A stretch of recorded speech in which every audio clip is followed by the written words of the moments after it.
Tanzania twafaidi. Rais wa Jamhuri ya Muungano wa Tanzania anawasili sasa eneo hili.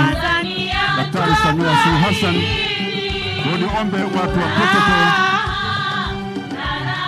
waje waanze kazi yao tafadhali. Umukuru w'igihugu cha Tanzania arashitse, turasajya abantu wa security wegere ngaha.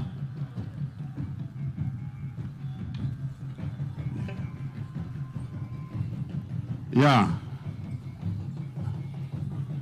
Mheshimiwa Rais, kama ilivyokuwa pale mwanzoni, anapokelewa na wenyeji wake waziri wa kilimo, waziri wa viwanda, lakini mkuu wa mkoa wa Dodoma, katibu mkuu wa wizara yetu ya kilimo Gerard Mweli yuko hapa, lakini bila kumsahau mwenyeji wetu Nduwimana Nazare. Asante sana MD wetu.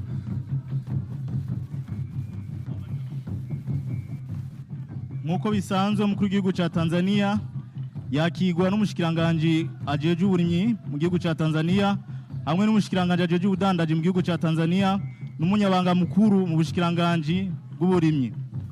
Naam, Mheshimiwa Rais amekwisha wasili.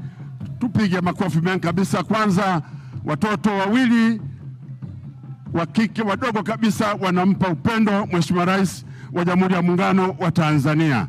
Ni heshima kubwa kabisa. Sasa anazungumza nao kwa upendo mkubwa na kuwakumbatia.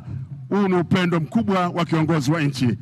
Sasa Mheshimiwa Rais anapita kusalimia viongozi mbalimbali ambao wako hapo tayari kwa kwenda kupata maelezo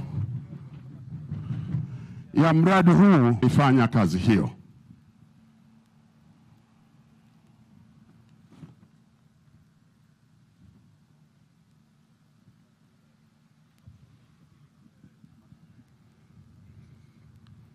Sasa Mheshimiwa Rais wa Jamhuri ya Muungano wa Tanzania akiingia kwenye eneo hili ambako atakutana na mgeni wake Rais wa Jamhuri ya Burundi, tayari kwa kupata maelezo.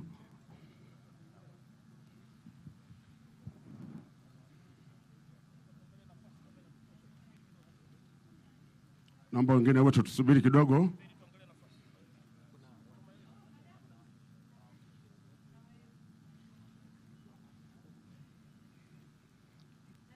Naona wanasalimiana.